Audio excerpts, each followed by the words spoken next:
Hello students, this is the fourth video lecture on the topic rectification of error.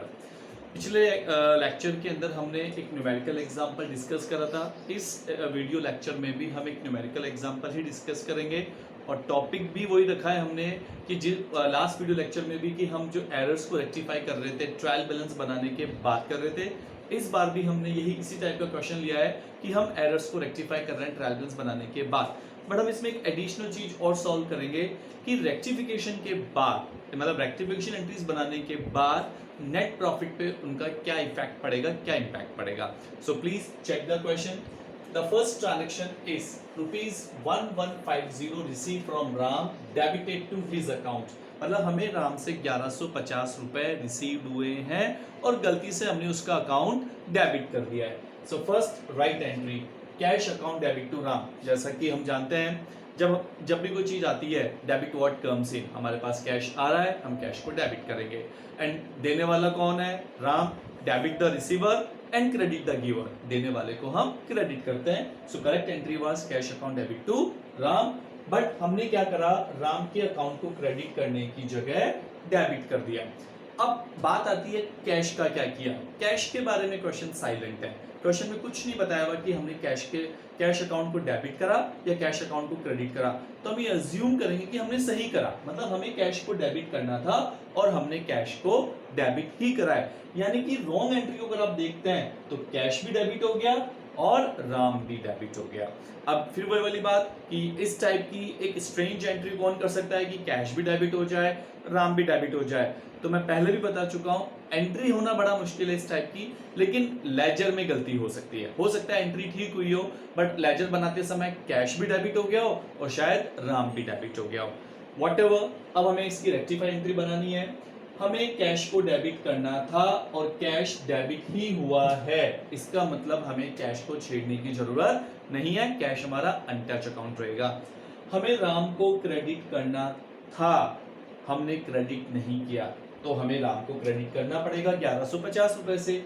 और राम को हमने गलत debit कर दिया, उसके लिए भी हमें राम को क्रेडिट करना पड़ेगा। यानी कि राम को हमें दो बार क्रेडिट करना पड़ेगा। एक बार तो जो सही क्रेडिट होना था वो क्रेडिट करना है, एक बार जो गलत डेबिट हो गया उसको ठीक करने के लिए भी क्रेडिट करना है। तो दो बार राम को क्रेडिट करना है। इसकी जगह हम क्या करेंगे, डबल अमाउंट से राम को क्रेडिट कर देंगे। यानी कि 1150 प्लस 1150 दैट कम्स टू 2300, 2300 रुपए।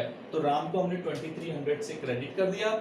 डेबिट करने के लिए अब हम हेल्प ले लेंगे सस्पेंस अकाउंट की। सो हमारी एंट्री बन जाएगी suspense account debit to Ram.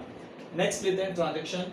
एक परचेज करा 500 रुपए का, गलती से परचेज अकाउंट में 50 रुपए कर दिया।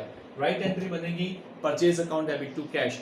जैसा कि हम रूल जानते हैं, डेबिट व्हाट कम्स इन, हमारे पास गुड्स आ रही है, हम गुड्स को डेबिट करेंगे और गुड्स की जगह हम यूज करेंगे परचेज अकाउंट। हमारे पास से कैश जा रहा है, क्रेडिट व्हाट गोज आउट, जाने वाली चीज को क्रेडिट करते हैं। तो एंट्री राइट एंट्री थी परचेज टू कैश। जब हमने रॉन्ग एंट्री बनाई तो हमने परचेज को 50 रुपए से डेबिट करा बट कैश हमारा 500 रुपए से क्रेडिट हुआ। यानी कि कैश में कोई मिस्टेक नहीं है, कैश को छेड़ने की जरूरत नहीं है। मिस्टेक हमसे हुई परचेज में। परचेज 500 रुपए की जगह 50 रुपए से डेबिट हो गया, सिर्फ 50 रुपीज से डेबिट हुआ। तो हमें परचेज को और डेबिट करना पड़ेगा और वो होगा 450 रुपीज। दोनों का डिफरेंस निकाल लीजिए। तो परचेज को हमने डेबिट कर दिया 450 रुपए से। क्रेडिट करने के लिए हम हेल्प लेंगे सस्पेंस की, तो आ जाएगा टू सस्पेंस और एंट्री बन जाएगी purchase account debit to suspense 450 rupees. Next third transaction, हमने फर्नीचर बेचा 5000 का और गलती से एंट्री कर दी सेल्स बुक में। आपको पता होना चाहिए कि सेल्स बुक के अंदर सिर्फ गुड्स क्रेडिट में बेचते हैं उसी की एंट्री होती है। हमने यहाँ पे एसेट बेची है, तो एसेट अगर क्रेडिट में बेचते हैं तो उसकी सेल्स बुक में नहीं, उसकी जर्नल प्रॉपर में एंट्री होती है।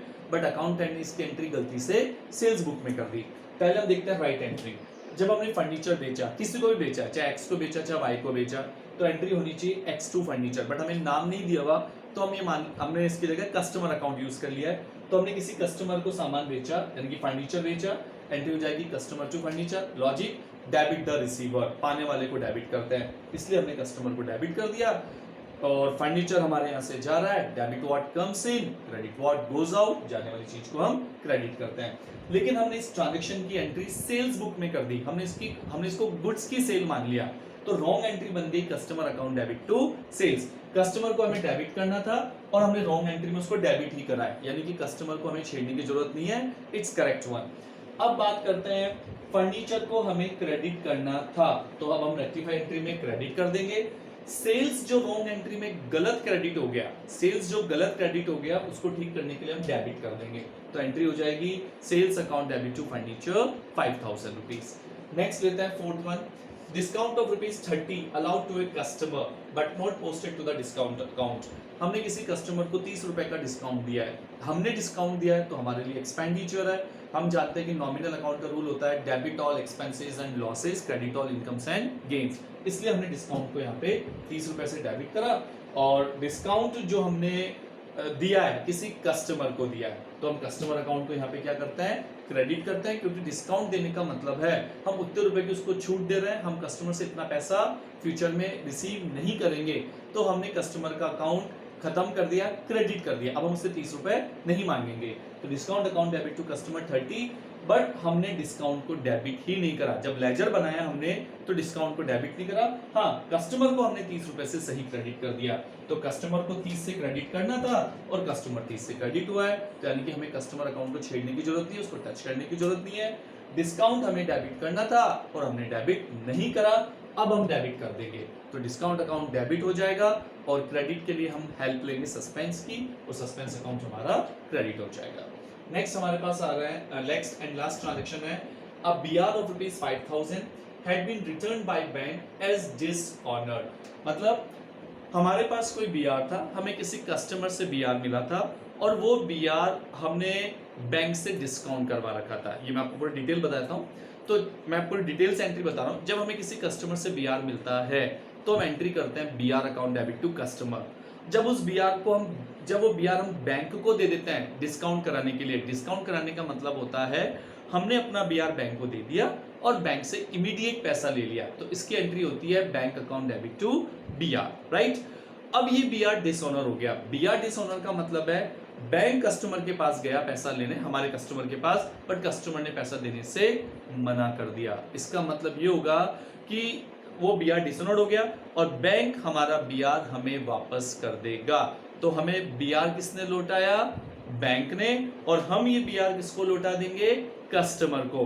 तो एक तरीके से रिसीवर हो गया, डेबिट द रिसीवर। हम ये बीआर वापस किसको कर देंगे, जिस कस्टमर ने हमें बीआर दिया था।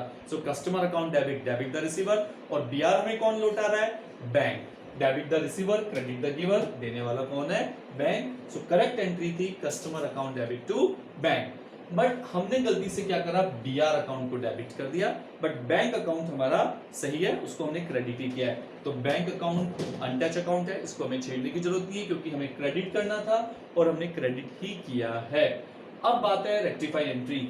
हमें कस्टमर को डेबिट करना था बट हमने कहीं डेबिट नहीं करा, तो सबसे पहले तो हम कस्टमर को डेबिट कर देते हैं, फिर जो बीआर हमने गलत डेबिट कर दिया उसको ठीक करने के लिए हम बीआर को क्रेडिट कर देंगे, तो एंट्री हो जाएगी customer account debit to BR. तो इस तरह से हमने देखा कि पहले हम राइट बनाएंगे, फिर रॉन्ग बनाएंगे और फिर हम बनाएंगे रेक्टिफाई एंट्री। अब इसमें थोड़ा सा हम क्वेश्चन में एक चीज और ऐड कर देते हैं कि रेक्टिफिकेशन के बाद नेट प्रॉफिट पे क्या इफेक्ट पड़ेगा, क्या इंपैक्ट पड़ेगा। तो इसका बड़ा सिंपल सा आपको तरीका बताता हूं। अगर किसी भी रेक्टिफिकेशन एंट्री में कोई भी एक्सपेंसेस डेबिट हो रहा है तो इसका मतलब है हमारा नेट प्रॉफिट कम हो जाएगा, और अगर कोई भी इनकम क्रेडिट हो रही है तो हमारा नेट प्रॉफिट क्या हो जाएगा, बढ़ जाएगा, इंक्रीज हो जाएगा। तो आप रेक्टिफिकेशन एंट्री देखिए, फर्स्ट रेक्टिफिकेशन एंट्री हो रही है suspense account debit to Ram. इस रेक्टिफिकेशन एंट्री में ना तो कोई एक्सपेंसेस अकाउंट डेबिट हो रहा है, ना कोई इनकम अकाउंट क्रेडिट हो रहा है, यानी कि नेट प्रॉफिट पे कोई प्रभाव नहीं पड़ेगा। दूसरी एंट्री देखते हैं, purchase account debit to suspense. यहां हमने परचेज को 450 रुपए से डेबिट करा है, खर्चे को डेबिट करा है, तो खर्चा डेबिट होने का मतलब है हमारा नेट प्रॉफिट जो है कम हो जाएगा 450 रुपए से। खर्चा बढ़ेगा तो ऑब्वियसली नेट प्रॉफिट कम हो जाएगा। थर्ड एंट्री में हमने रेक्टिफाई एंट्री करी है sales account debit to furniture.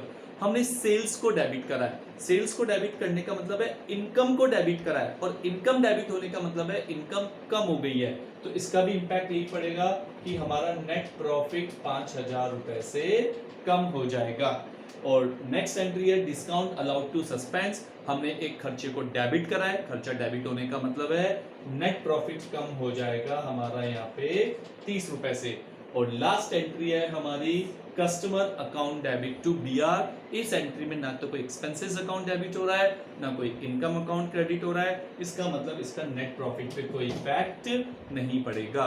तो कभी कभी क्वेश्चन में ये भी पूछा जा सकता है कि रेक्टिफिकेशन के बाद नेट प्रॉफिट पे क्या इफेक्ट पड़ेगा, तो बड़े सिंपल तरीके से एक्सपेंसेस डेबिट हो रहा है तो नेट प्रॉफिट कम हो जाएगा, अगर इनकम क्रेडिट हो रहा है तो नेट प्रॉफिट बढ़ जाएगा, और अगर इनकम डेबिट भी हो रहा है तो भी आप यही कहेंगे कि नेट प्रॉफिट कम हो जाएगा, और अगर एक्सपेंसेस क्रेडिट हो रहा है तो आप बोलेंगे नेट प्रॉफिट इंक्रीज हो जाएगा। आई होप ये लेक्चर आपको समझ में आया होगा। Thank you very much.